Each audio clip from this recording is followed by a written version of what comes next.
오늘 수요 기도의 자리에 오신 모든 분들 주님의 이름으로 환영하고 축복합니다. 2026년도 첫 수요 기도회인데요. 2026년도부터는 수요 기도회 시간에 성경 공부를 진행을 하게 되었습니다. 제가 그런 게 아니라 그렇게 하라고 하셨습니다. 그래서 진행을 하는데 우리 부목사님들이 지금 교구 목사님들이 대신방이 시작되었기 때문에 제가 1월 한 달 동안 계속 주보에 보면 다음 주도 박신웅이고 그 다음 주도 박신웅으로 되어 있습니다.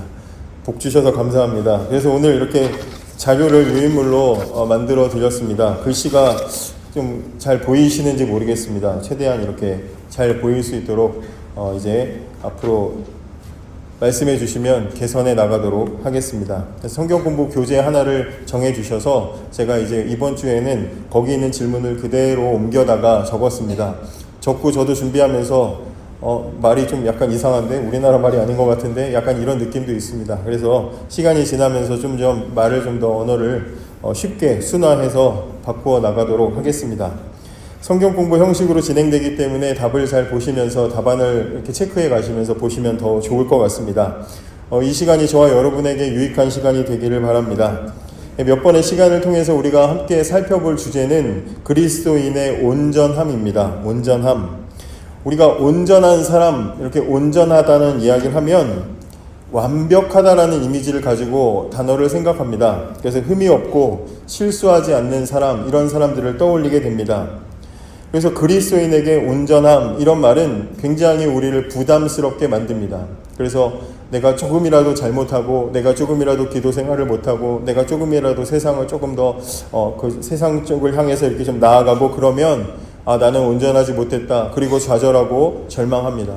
청년들이나 청소년들이나 특히 어린이들이나 이런 학생들을 보면 이런 단어에 굉장히 부담을 느끼고 있어서 자기가 뭐가 좀 실패하고 시험 좀 못 보고 뭐가 좀 떨어지고 이러면 내가 하나님 앞에 온전하지 못해서 그런가 봐요. 벌 받았나 봐요. 이렇게 자책하고 슬퍼하고 하는 모습들을 보게 됩니다.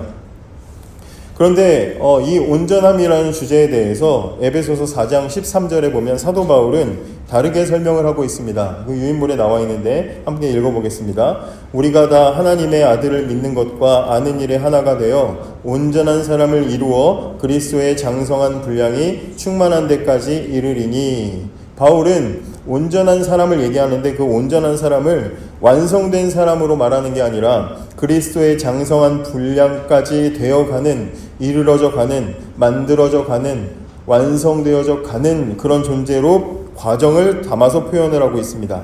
그리스도의 장성한 분량에 이른다라는 말은 오늘 우리 주제를 가지고 말씀을 드린다면 가장 온전한 참 사람이신 예수 그리스도를 닮아간다는 뜻이 될 수 있습니다. 근데 이 표현이 무슨 시험 점수처럼 누구는 그리스도의 장성한 분량 80점, 누구는 90점 이렇게 도달할 수 있는 어떤 목표 지점을 말하는 것이 아니고 그리스도의 온전함을 목표로 삼아서 그분을 닮아가고 그분을 향해서 자라가는 그 모든 것을 포함하는 의미로 되어져 있다는 것입니다. 그래서 이 온전함이라는 말은 우리가 도달해야 되는 어떤 상태라기보다는 그 방향과 과정을 포함한다, 이렇게 볼 수가 있겠습니다. 우리는 하나님의 아들을 믿는 자가 이미 되었지만 아직 그리스도의 장성한 분량, 온전한 그리스도를 닮은 사람이 되지는 못했습니다. 그래서 우리의 삶은 끊임없이 나이가 몇 살이든지 상관없이 성장해가는 그 길, 과정 속에 있다는 것이죠. 다 컸다라고 말할 수 있는 사람이 없다는 것입니다. 이렇게 신자는 예수님을 닮아가는 사람입니다. 또 예수님을 닮기 위해서 예수님을 따라가는 사람입니다. 우리 찬양에도 예수 따라가며 하듯이 저와 여러분은 끊임없이 쭉 예수님을 따라가는 사람입니다. 저는 가끔 그런 상상을 합니다. 예수님이 맨 앞에 걸어가시고 그 뒤에 수많은 믿음의 사람들이 그 뒤를 한 줄로 쭉 따라가고 있고 거기 어딘가에 여러분들도 계시고 저도 있는, 그래서 예수님을 쭉 따라가고 있는 그런 모습들을 생각해 봅니다. 예수님께서 하나님 나라로 저와 여러분을 쭉 데리고 인도해 가시는 것이죠. 그렇기 때문에 여기 신자의 온전함이라는 것은 개인의 무슨 도덕성이나 능력에 달려있는 문제가 아니라 믿는 것과 아는 일이 하나가 되는, 다시 말하면 입으로 고백하는 믿음과 삶에서 나타나는 그런 모든 선택들이 점점 예수 그리스도를 향해서 하나로 모여져 가는 그런 삶의 태도와 방향을 합쳐서 온전함으로 본다고 이야기하는 것입니다. 이렇게 말씀드리면 정리가 잘 안 되시나요? 어쨌든 온전함이란 그렇다. 그래서 이제 과를 쪼개가지고 그 과정이 무엇인지를 우리가 생각해 보려고 하는데요. 그 중에 오늘 살펴본 말씀은 예수님께서 예루살렘으로 올라가시던 길에 있었던 이야기입니다. 오늘 사실 본문을 딱 떼놓고 보면 그리스도인의 온전함을 주제로 다루는 본문은 아닙니다. 그러나 이 말씀을 통해서 예수님이 추구하시는 삶이 무엇인지, 예수님이 따라오라고 하시는 삶이 무엇인지를 우리가 바라볼 수가 있습니다. 오늘 마가복음 10장 32절에서 45절까지의 이 이야기의 흐름은 잘 아시겠지만 한 5개의 장면으로 요약을 해볼 수가 있습니다. 먼저 32절은 예수님께서 예루살렘으로 올라가시면서 앞서가셨다. 제자들은 놀라고 무리들은 두려워했다. 이렇게 적혀 있습니다. 두 번째 장면은 그 중에 12제자를 예수님이 따로 데리고 가셔서 자신이 당할 일을 말씀해 주셨다는 이야기가 33절에서 34절에 나와 있습니다. 그 다음에 야고보와 요한이 예수님을 따로 불러서 영광의 자리를 하나 달라고, 한 자리 달라고 요청하는 이야기가 35절에서 37절에 나와 있습니다. 그리고 네 번째 장면은 예수님께서 당신이 마시는 잔과 받는 세례에 대해서 말씀하시는 게 38절부터 40절입니다. 너희는 내가 마시는 잔을 마실 수 있으며 내가 받는 세례를 받을 수 있느냐 했더니 39절에 이 제자들이 할 수 있나이다 이렇게 대답했습니다. 그리고 마지막 5번째 장면은 제자들을 다 불러 모아서 41절부터 45절에 섬김에 대해서 말씀하시는 이야기입니다. 누구든지 크고자 하는 자는 너희를 섬기는 자가 되고 인자가 온 것은 섬김을 받으려 함이 아니라 도리어 섬기려 하고 자기 목숨을 많은 사람의 대속물로 주려 함이니라. 이런 말씀입니다. 이 본문 바로 앞에 예수님은 2번의 고난을 예고하셨고 오늘 본문에서 예수님은 3번째로 고난당하실 것을 예고하셨습니다. 그리고 오늘 본문의 시점이 예루살렘으로 올라가는 길에 있다라고 지금 되어 있습니다. 저와 여러분은 이 예수님이 앞으로 어떤 행보를 하실지 이미 다 알고 결론을 알고 말씀을 보기 때문에 예루살렘으로 올라가는 길이 무엇을 의미하는지 잘 알고 있습니다. 이 길은 대속의 죽음을 위한 십자가의 길입니다. 이미 제자들에게 고난의 길을 예수님은 예고하셨겠지만 제자들은 예수님이 가시는 길을 정확하게 깨닫지 못하고 있었습니다. 그래서 복음서를 보다 보면 예수님이 참 답답하셨을 것 같다 이런 생각을 하게 됩니다. 제자들에게 몸소 보여주시고 맨날 먹고 마시고 같이 주무시면서 알려주시고 가르쳐 주셨는데 이게 어떻게 된 게 제자들은 예수님 하시는 말씀이 뭔지 하나도 잘 못 알아듣는 모습들만 보이고 있습니다. 딴소리까지 합니다. 오늘 본문도 마찬가지입니다. 예수님이 고난당하시고 죽으실 것을 예고하시면서 예루살렘으로 올라가는 길을 향해서 당당히 앞서 가시는데 이어지는 장면에 보면 제자들 중에 세베대의 아들인 야고보와 요한이 자리를 청탁하는 이야기가 나와 있습니다. 다른 복음서에는 본인들이 말씀드리기 좀 겸연쩍었는지 모친을 불러가지고 엄마 좀 얘기 좀 해주세요 해가지고 엄마를 통해서 부탁하는 장면으로도 기록이 되어 있습니다. 어쨌든 이 장면에서 그동안 야고보와 요한 이 두 형제가 예수님을 왜 쫓아다녔는지 명백한 이유가 밝혀지게 됩니다. 그들은 예수님이 영광을 이루실 때, 다시 말해 예수님이 하나님 나라 정치적인 어떤 그 결과를 이루셨을 때 요직을 갖기를 원해서 예수님을 따라다녔던 것이죠. 한 자리 해주십시오. 지금도 한 자리 하게 해달라고 뇌물을 주기도 하고 뭘 주기도 하고 그런 일들이 비일비재하게 일어나지 않습니까? 그런 이야기를 하는 것이죠. 두 사람 역시 예수님의 제자임에도 불구하고 그런 마음으로 그동안 예수님을 따라다녔던 것입니다. 그리고 우리는 41절에 10제자가 듣고 야고보와 요한에 대해 화를 냈다라는 이 구절을 보면서 단지 야고보와 요한뿐만 아니라 예수님 따라다니던 다른 모든 제자들도 같은 꿈과 목적을 가지고 있었다는 것도 충분히 짐작을 할 수가 있습니다. 그러니까 참 서글픈 이야기죠. 제자들이 예수님과 함께 하는데 예수님과는 다 다른 동상이몽을 꾸고 있는 것입니다. 방향은 같은데 가자 하면 같이 걸어가는데 마음은 전혀 딴 데를 향하고 있습니다. 이런 제자들에게 주시는 예수님의 교훈이 44절과 45절입니다. 예수님은 으뜸이 되려는 제자들에게 종이 되라고 하시고 섬김을 받으려고 하는 제자들에게 섬기라고 하시면서 너희가 생각하는 길과 내 길은 다르다. 나를 따라오면서 동상이몽을 꾸지 말아라 라는 교훈을 남겨주고 계시는 것입니다. 여기까지가 이제 본문의 이야기고 유인물을 보시면서 구체적으로 한번 생각을 해보겠습니다. 첫 번째는 이제 예수님에게 닥칠 미래입니다. 이 장면에는 다양한 유형의 사람들이 등장한다. 반말로 써서 죄송합니다. 존댓말로 다음에 고치겠습니다. 그들이 누구인지 적어보고 그 사람이 바라보는 미래의 모습은 어떻게 다른지 살펴보라. 그러니까 이제 여기 본문에 등장하는 다양한 사람들이 각자 어떤 방향을 추구하고 있느냐, 추구하는 삶이 뭐냐, 뭐 이런 질문입니다. 같은 방향을 가고는 있는데 생각이 다른 것을 지금 얘기하는 거죠. 엄마랑 같이 돈가스 사준다 그래서 따라갔는데 엄마는 치과에 데려갈 목적으로 데려가서 이제 치과 치료받고 배신당했다고 막 우는 그런 것과 이제 같은 거죠.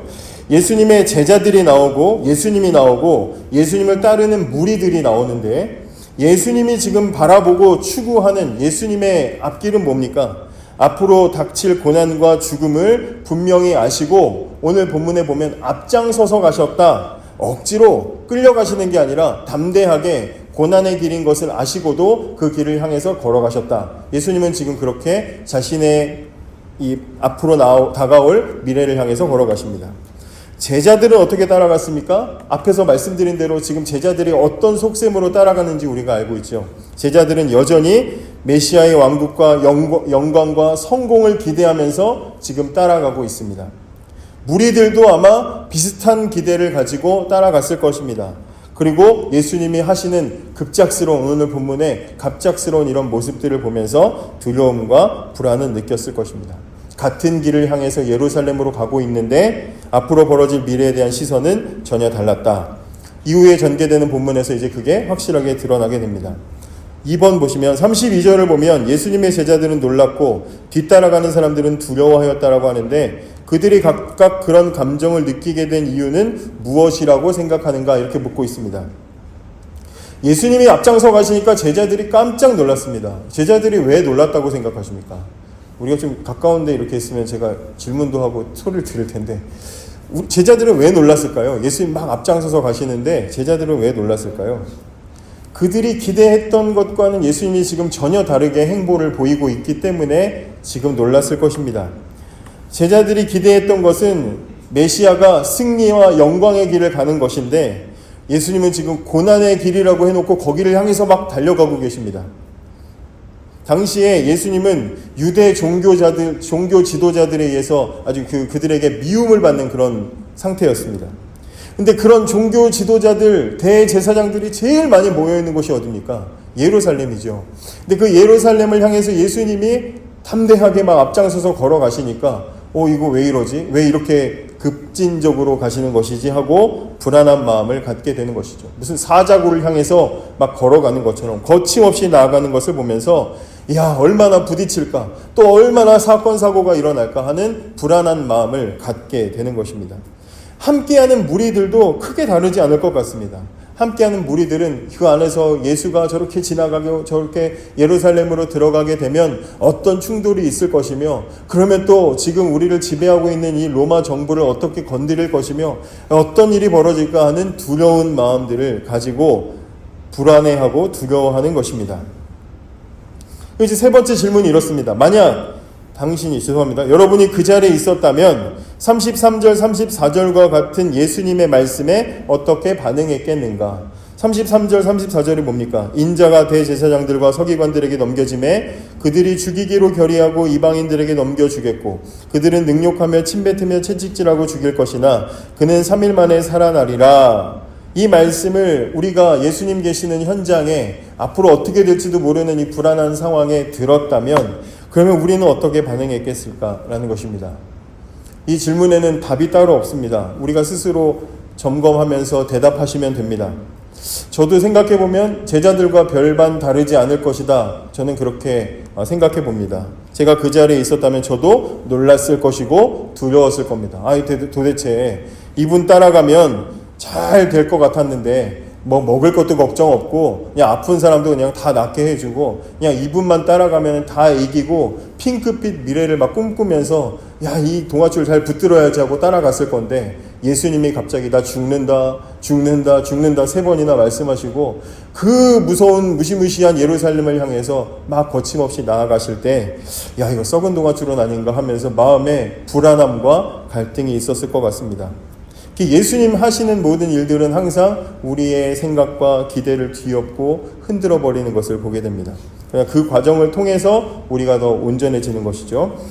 동문서답, 이제 이 주제입니다. 4번에 보시면 37절에서 야고보와 요한이 예수님께 부탁한 내용을 보라. 이것으로 미루어 볼 때 그들의 가치관이 어떠함을 알 수 있는가. 야고보와 요한이 예수님에게 자리를 청탁합니다. 아마도 좀 이따 말하려고 했는데 예수님 행보가 지금 거침이 없는 걸 보니 이거 뭔가 일 하나 저지르시겠구나, 뭔가 일이 벌어지겠구나, 지금이다 하고 아마 예수님께 부탁을 했던 것 같습니다. 그러니까 이 와중에 정말 그야말로 이 와중에 이 두 사람은 예수님이 죽는다, 나 고난당한다, 그리고 부활할 것이다 이렇게 말씀하셨는데 거기에 슬쩍 껴가지고 한 자리 주십시오 이렇게 청탁을 하고 있습니다. 그러니까 12제자들 중에 제일 말귀 못 알아들었던 두 제자가 이 두 제자인 거라고 생각을 합니다. 예수님 받으실 영광의 자리를 나눠 주십시오 그렇게 이야기합니다. 그게 뭔지도 모르고 어떻게 이루어지는지도 모르고 자리를 달라고 부탁을 합니다. 예수님이 가시는 그 예루살렘의 길이 뭔지도 모르고 그 고난이 뭔지도 모르고 그 영광을 어떻게 얻어내는지도 모르고 오로지 그 후에 받을 보상과 높아지는 위치, 달라지는 어떤 그런 위치에만 관심을 가지고 있었다는 것입니다. 말씀을 준비하면서 가만히 생각해 봤습니다. 왜 이 두 사람이 청탁했을까? 가만히 기다리지 않고 왜 청탁을 했을까? 왜 그랬을까요? 청탁을 왜 했을까요? 잘 모르겠지만 성경이 뭐 다 말하고 있진 않지만 이 두 사람의 이 두 사람은 아마 나름대로 자기들끼리 제자들 간의 서열을 따지지 않았을까 생각해 봅니다. 누가 또 잘하지 않았어? 베드로는 감히 못 따라잡을 것 같고 그래도 뭐 빌립이나 뭐 바돌로메보다 내가 좀 낫지 않아? 그래서 자기들끼리 1위, 2위, 3위, 앞서거니 뒤서거니 하면서 이렇게 순위를 매기다 보니 야 이거 불안한데 지금 보니까 다른 제자들이 조금 올라오는데 안 되겠다. 이거 가서 얘기 좀 하자 하면서 가족이 동원해 사실 예수님과 친척 관계잖아요. 그러니까 친척 관계 뭐 이런 거 다 동원해 가지고 예수님께 계산을 한 굉장히 세속적인 부탁이 아닌가라는 생각을 하게 됩니다. 그들이 가지고 있는 가치관이 뭡니까? 굉장히 세속적인 가치관이죠. 결과가 좋으면 된다. 한 자리 차지했으면 된다. 살아남았으니까 됐다. 다 가졌으니까 이긴 거다. 잘한 거다. 그런 사고방식을 가지고 있습니다. 그러나 우리 주님이 가르쳐 주시는 세계관은 그렇지 않죠. 기독교는 절대로 그렇게 세워지는 종교가 아닙니다. 결과만 잘했다고 뭐 다 얻었으면 됐다. 그걸로 박수치고 무마하는 그런 종교가 아니죠. 교회가 제일 부자고 풍성했을 때가 언제입니까? 중세시대입니다. 하늘 높은 줄 모르고 탑이 올라가던 시대였는데 하나님은 그 과정이 잘못됐기 때문에 종교개혁을 통해서 다 무너뜨려 버리셨습니다. 하나님의 방식이죠. 이 제자들은 그런 세속적인 가치관을 가지고 있었다라는 겁니다. 5번에 오늘날에도 본문에 나오는 야고보와 요한 같은 가치관을 지닌 사람들이 많이 있다. 그들은 어떠한 가치관을 그러한 가치관을 어떤 식으로 드러내는가? 이건 이제 우리가 충분히 적용해 볼 수가 있습니다. 세속적인 모습을 가지고 세속적인 가치관을 가지고 살아가는 신자의 모습이 얼마나 많은가? 우리 자신에게도 있진 않은지 돌아볼 필요가 있습니다. 열심히 직분을 잘 감당하시고 헌신적으로 감당하고 계시지만 아무도 알아주지 못할 때, 인정받지 못할 때 실망하고 또 어떤 직분과 어떤 자리를 임명받을 때도 섬기는 자리로 생각하기보다는 이만큼의 영향력을 누릴 수 있는 자리로 생각하는 그런 분들이 우리 교회는 안 계시겠지만 다른 교회는 있을 수 있습니다. 그러니까 그런 부분들을 이야기하는 것이죠. 신앙이 있고 없고의 문제가 아니라 내 마음의 기준이 어디에 있는가는 굉장히 우리가 생각해 볼 필요가 있는 것입니다. 내 신앙이 추구하는 가치관이 어디에 있는가를 따라서 우리의 삶에 나타나는 태도는 전혀 다르다는 것이죠. 그 많은 일들을 했던 제자들도 예수님의 제자들이 그냥 보통 사람들이 아니지 않습니까? 귀신을 쫓아내고 예수님 능력 주셨을 때 막 지역에 가서 예수님 대신해서 신비한 일들을 막 이루고 목격하고 보았던 사람들입니다. 심지어 예수님을 눈앞에서 생생하게 보고 함께 경험했던 사람들인데 그 제자들조차도 그 속에서 그 12명밖에 없는 그 속에서 2명이 먼저 예수님에게 자리 청탁했다고 41절에 막 화내면서 어떻게 네가 그럴 수 있냐 그러면서 열을 내는 그런 모습들이 그대로 있는 것이죠. 그러니까 세상의 기준을 저와 여러분이 내려놓지 않는다면 제자들이 그랬던 것처럼 교회 안에서도 똑같이 세상과 같은 경쟁이 반복될 수밖에 없다는 것이 본문을 통해서 우리가 배우게 되는 부분들입니다. 6번이 정확하게 이제 묻고 있습니다. 당신에게는 여러분에게는 본문에 나오는 야고보나 요한과 비슷한 점 혹은 다른 점이 없는가? 이제 스스로에게 질문하셔야 되는 것이죠. 이 질문을 받으시고는 스스로를 생각하지 않고 나에게 적용하지 않고 이거 누가 들었어야 되는데 이러시면 안 되는 겁니다. 그러면 안 됩니다. 내 안에 인정받고 싶은 마음, 비교하는 마음이 있을 때 나를 어떻게 만드는지, 내가 섬기는 자리들을 어떻게 망가뜨리는지 우리는 살펴보아야 합니다. 내가 열심히 주님을 위해서 사랑하는 마음으로 헌신하고 섬겼는데 그 안에 그래도 그렇게 열심히 섬겼으면은 좀 그래도 어떤 하나님이 나에게 보상을 주시고 누가 좀 인정해주고 박수 쳐주고 그래야 되지 않는가 라는 그런 섭섭한 마음이 나의 신앙을 어떻게 방해하고 있는지 돌아보아야 하는 것이죠. 7번입니다. 내가 마시는 잔을 너희가 마시고 라는 의미는 그 사람과 운명을 함께 한다는 의미다. 예수님이 야고보와 요한에게 약속하신 것은 무엇인가? 또 약속하시지 않은 것은 무엇인가? 입니다. 그들의 요청에 대한 예수님의 대답이 39절 중간에 나와 있습니다. 너희는 내가 마시는 잔을 마시며 내가 받는 세례를 받으려니와 이렇게 되어 있습니다. 잔과 세례는 뭐 얘기하는 겁니까? 예수님이 당하실 고난을 이야기하는 것이죠. 그 고난을 근데 그 잔을 마셔진다, 마시게 억지로 마실 수밖에 없었다가 아니라 마신다 그랬습니다. 그러니까 예수님은 이 고난의 잔을 능동적으로 순종하면서 고난을 받으신다고 이제 말씀하시는 거죠. 내가 마시는 잔, 고난과 순종의 길을 의미하는 것입니다. 근데 그 잔을 누구도 받는다고 합니까? 따르겠다는 그 제자들도 나를 따라오는 모든 제자들은 그 잔을 받을 것이다. 고난의 잔을 순종으로 받게 될 것이다. 예수님을 따르는 제자의 길은 어떤 길이라는 겁니까? 고난에 순종하는 길, 고난에 순종으로 기꺼이 참여하는 길이라는 의미가 되는 것입니다. 무턱대고 따르겠다는 제자들에게 당신이 함께 가실 고난의 길에 너도 동참할 것이다. 그래, 고난의 길 갈 것이다 라고 약속하셨습니다. 근데 정작 예수님의 대답 속에 뭐든 없습니까? 그래, 그 길 따라오면 보상도 줄게 라는 보상에 대한 약속은 되어 있지 않습니다. 내가 이렇게 하면 그렇게 하면 그래, 한 자리 줄게, 왼쪽 오른쪽 뭐 갖고 싶은데 네가 다 가져라, 그런 건 없습니다. 예수님 따라가는 삶에는 뭐만 있습니까? 예수님을 따르는 그 상태만 있습니다. 그래서 그 결과에 뭘 얻는가는 예수님 말씀하시지 않았습니다. 예수님의 제자가 되는 삶, 예수님을 닮아가는 삶은 어떤 자리가 아니라 어떤 결과가 아니라 동행하는 것이기 때문입니다. 예수님과 동행하는 것, 예수님과 함께 가는 것.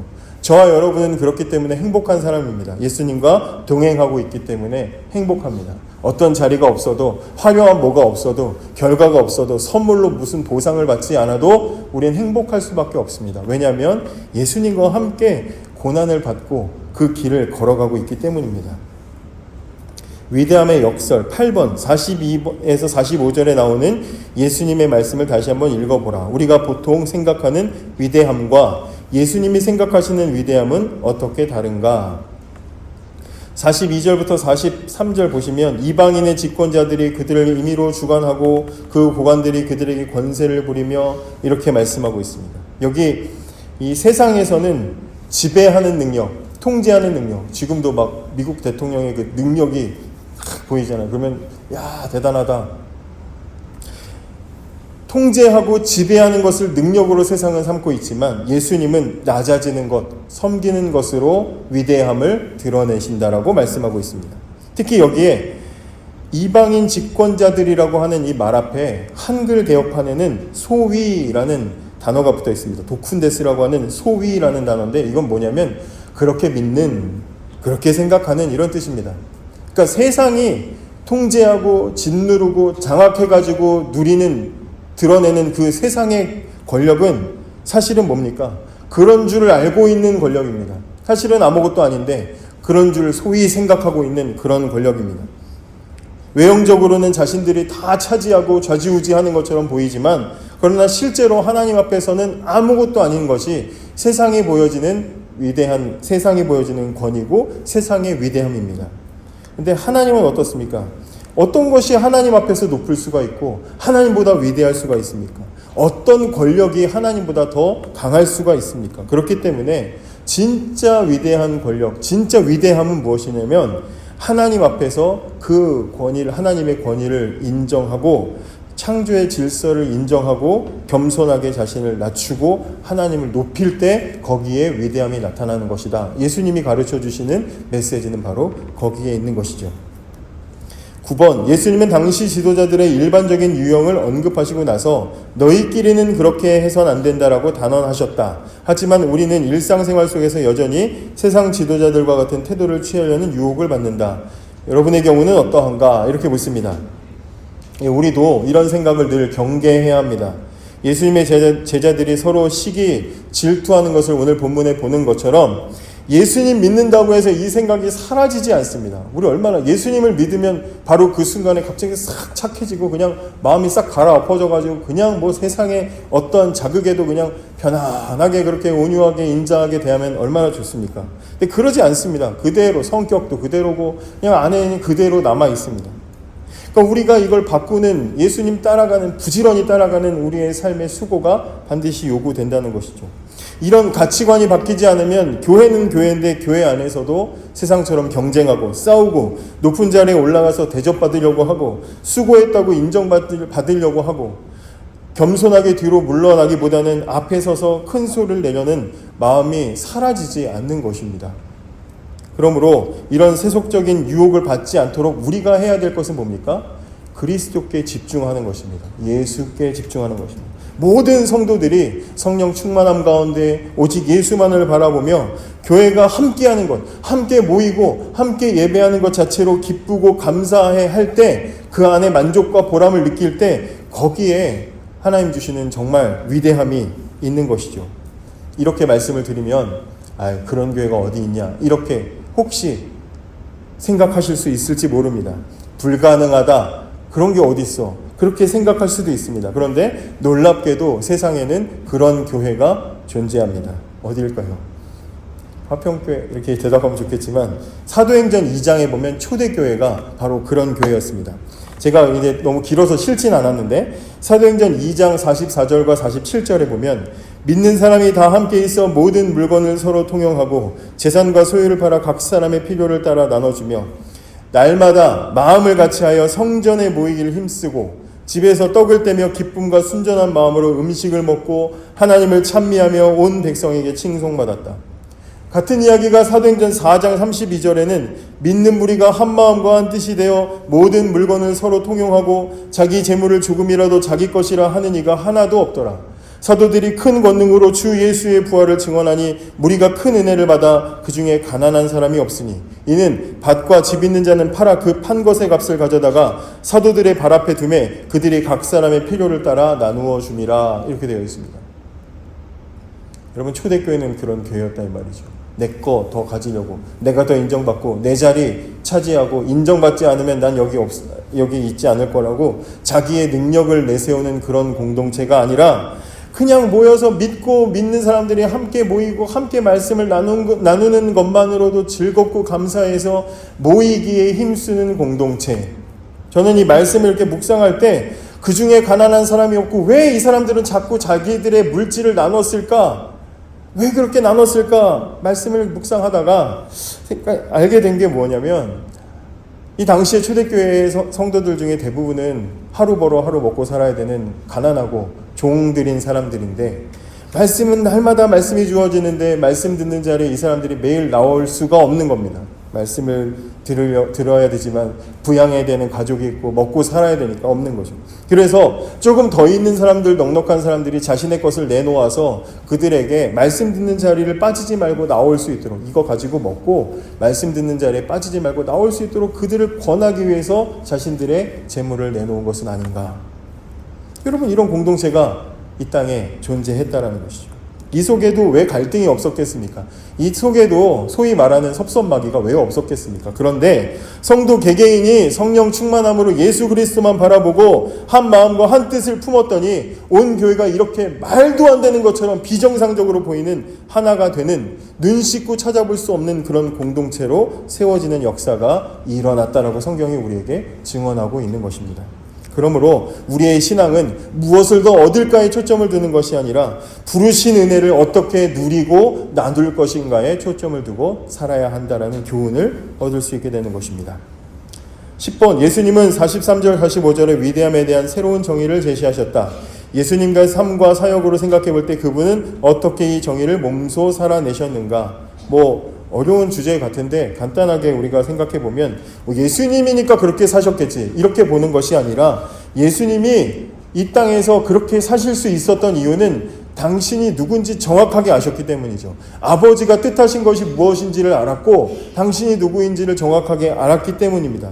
내가 하나님의 사랑받는 아들이라는 정체성과 아버지 하나님의 뜻을 이루어야 한다는 목적을 신뢰하면서 살아가셨기 때문에 예수님이 그렇게 살아갈 수 있었다. 우리도 마찬가지입니다. 내가 누구인지, 이 땅에 내가 왜, 하나님께서 이 땅에 나를 왜 살게 하셨는지, 무엇을 원하시는지를 알면 우리도 그렇게 살아갈 수 있다는 것입니다. 11번, 예수님이 여기서 설명하신 위대함이 당신의 교회에서는 어떻게 드러나고 있는가? 가정과 학교와 직장에는 어떠한가? 이것도 역시 적용해 볼 수 있는 질문들입니다. 한번 적용해 보시기를 바라고요. 12번도 마찬가지입니다. 여러분들의 가정이나 교회나 학교나 직장에 직면하고 있는 어려운 상황들에 예수님이라면 어떻게 하셨을지 한번 생각해 보시고 한번 적용을 해 보시기를 바랍니다. 우리는 예수님을 따라가는 제자입니다. 우리의 목표는, 제자의 목표는 예수님을 닮는 것입니다. 우리는 온전하신 예수님을 닮아서 그리스도의 장성한 분량에 이르러야 합니다. 오늘 우리는 그리스도의 온전함이란 마음과 삶과 태도가 다르지 않고 예수 그리스도를 향해서 일관되게 동상이몽이 아니라 한 마음을 품고 나아가는 것이라는 것을 생각해 보았습니다. 여러분은 온전하게 자라가고 계십니까? 동상이몽을 꿈꾸면서 혹시 따라다니는 제자들처럼 다른 기대, 다른 영광을 가지고 계시지는 않습니까? 그래서 권세의 자리에 집착하고 보답과 인정받는 일에만 관심을 가지고 보이지 않는 자리는 기피하는 모습들을 여기 계신 분들이야 그러지 않겠지만 혹시 보이고 있지 않습니까? 이 공과를 통해서 우리가 어느 자리에 있을 때 주님께서 우리를 기뻐하실지 잘 생각했으면 좋겠습니다. 그리고 언제든지 예수님이라면 어떻게 하셨을지를 잘 점검하면서 부르신 자리를 잘 지켜내는 저와 여러분이 되기를 주님의 이름으로 축복합니다. 이 시간 함께 같이 생각하시면서 기도하시겠습니다. 다른 꿈을 꾸지 않고 예수님을 온전히 따르는 제자의 삶을 살아갈 수 있도록 그리스도의 장성한 분량에 이르는 성숙한 신앙으로 살아갈 수 있기를 원하면서 이 시간 함께 같이 기도하겠습니다. 하나님 감사합니다. 하나님 오늘 말씀을 통해 주신 것처럼 우리가 이 땅을 살아가는